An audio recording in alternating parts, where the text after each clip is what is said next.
Regardless of my feelings on the film Lightyear, I'm just very happy that Pixar and Disney finally put a film out in theaters instead of sending it to Disney Plus, because these films deserve to be seen on the big screen.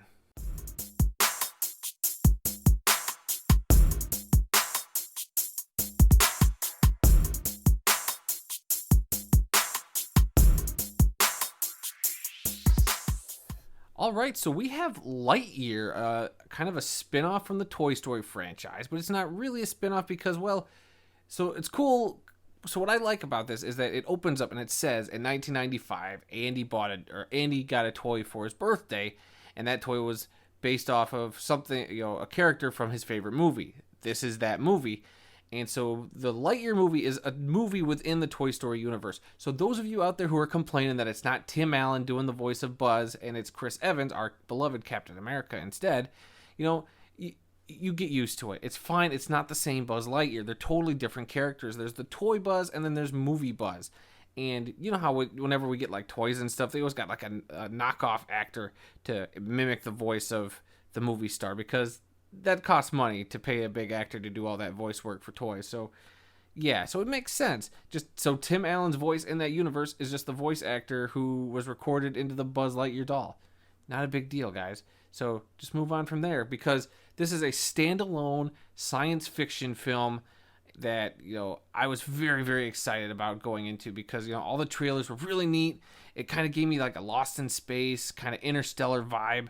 And I was really, really looking forward to it because I love science fiction a lot. And, I really wanted to see this on IMAX. Unfortunately, when it worked out for me to go see it, I couldn't see it in an IMAX.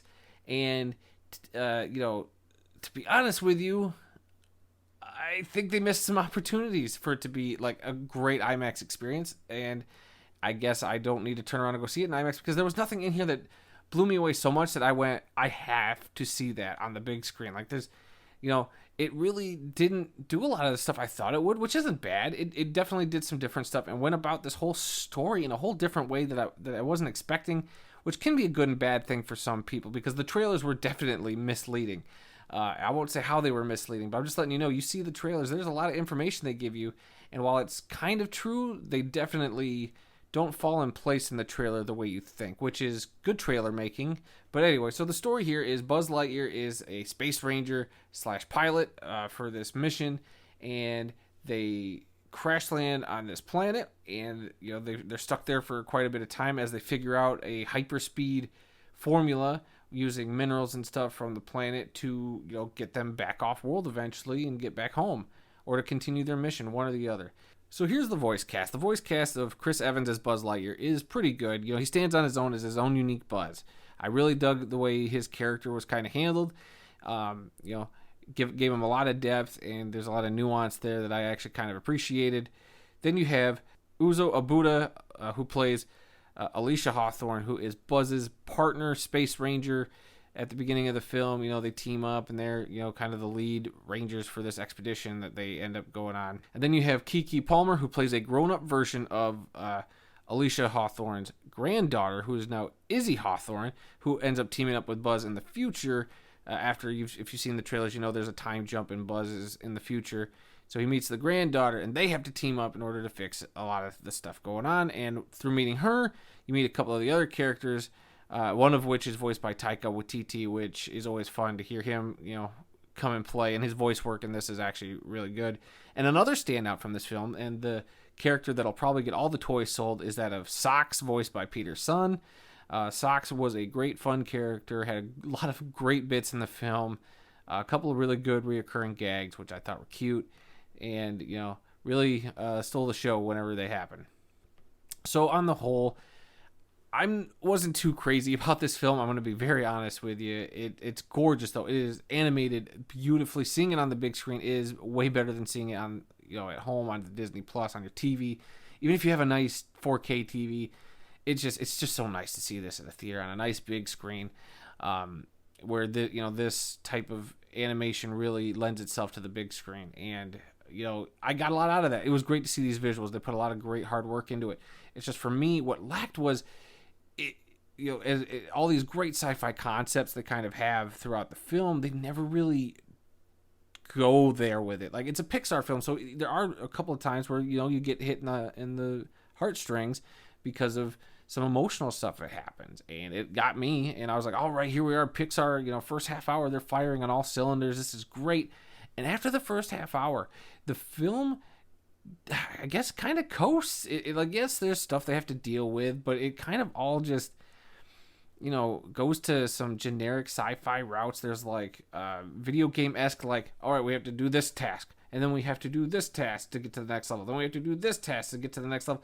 And even their final objective, I mean, kind of comes and goes and isn't really as important as you would think.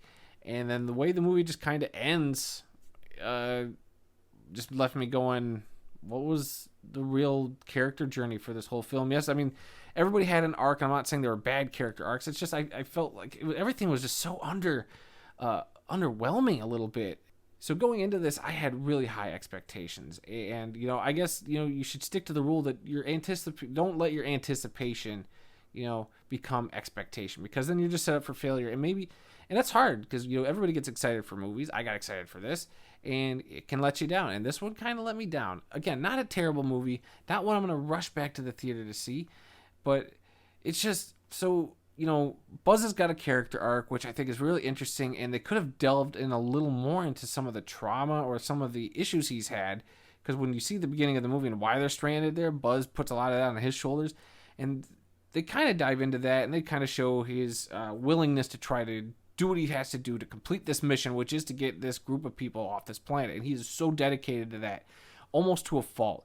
And as great of a character arc as that is, it just, I don't know. I don't feel like it went as far as it could have. I know Pixar, it's a Pixar movie, so it's a kid's movie, so how far can it go? I feel like they really could have gone a little further. And that's just me, being a 30-year-old adult. And I don't think it would have lost anything on kids, because kids seeing this will probably have fun, and, it's a colorful, exciting romp for them. But for me, the character journey was good, not great. The side characters all have great little side stories, but again, underdeveloped in my opinion. Just some issues that are kind of dealt with for a minute, and then just, we have to get back to the action because this is a sci-fi action movie.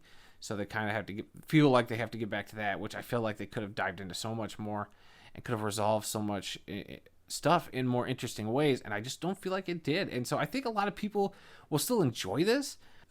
Definitely not as good as even Turning Red from this year, but again, not terrible. Like Pixar, I've never seen Pixar put out, okay, never mind, they put out a couple of stinkers, but it's been a long time since they put out some stinkers. They always put a lot of thought and heart into their movies, and there's a reason they kind of put those out there. And this one is one that I felt like wasn't one that they had a core emotional thing to kind of explore. It was more like they do have character stuff to explore, but we want to just use a character from our known IP, Toy Story, and just expand on that and see what kind of cool things we could do, which is nothing wrong with. It's just they could have made a better movie here.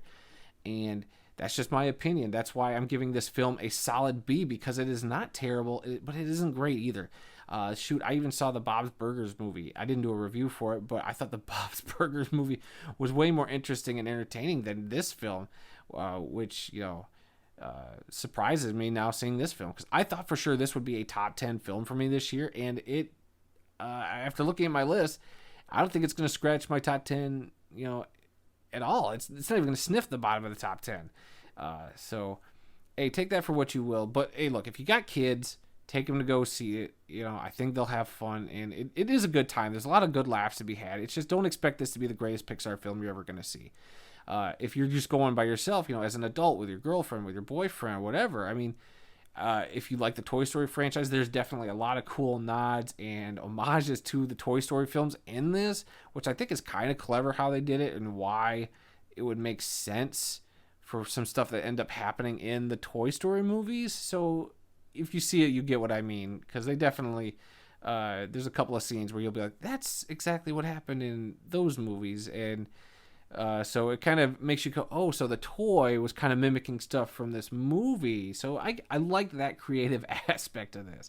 But outside of that, yeah, just kind of, as soon as the lights came up, I took my mom to see it, and we both were kind of just like, meh.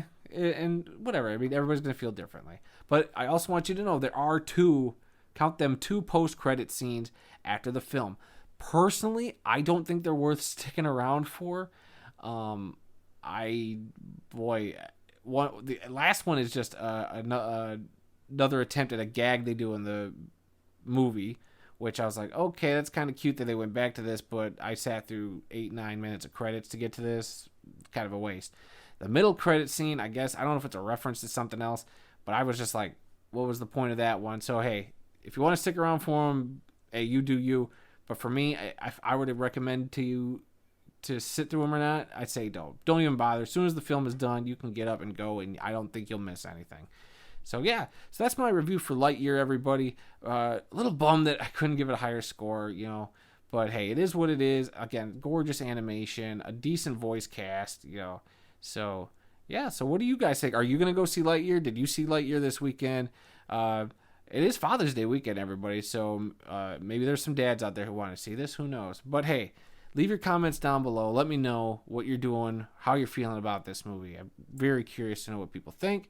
Then also, guys, if you could hit that big old thumbs up button on this, it really helps, you know, the channel out, gets a little more recognition. And also, if you hit the subscribe button and then hit that little bell notification so you can be notified whenever I drop new videos, that's also greatly appreciated. We're coming up to my 1-year YouTube anniversary, by the way, and I'm getting very excited. I kind of have a fun idea planned for that. We'll see how that goes, though, in a couple weeks. So, yeah, and then we got another movie review next week that I know for sure I want to get to. So we'll see when we get there. And that'll be when I see you guys next time. And until then, I'll be seeing you.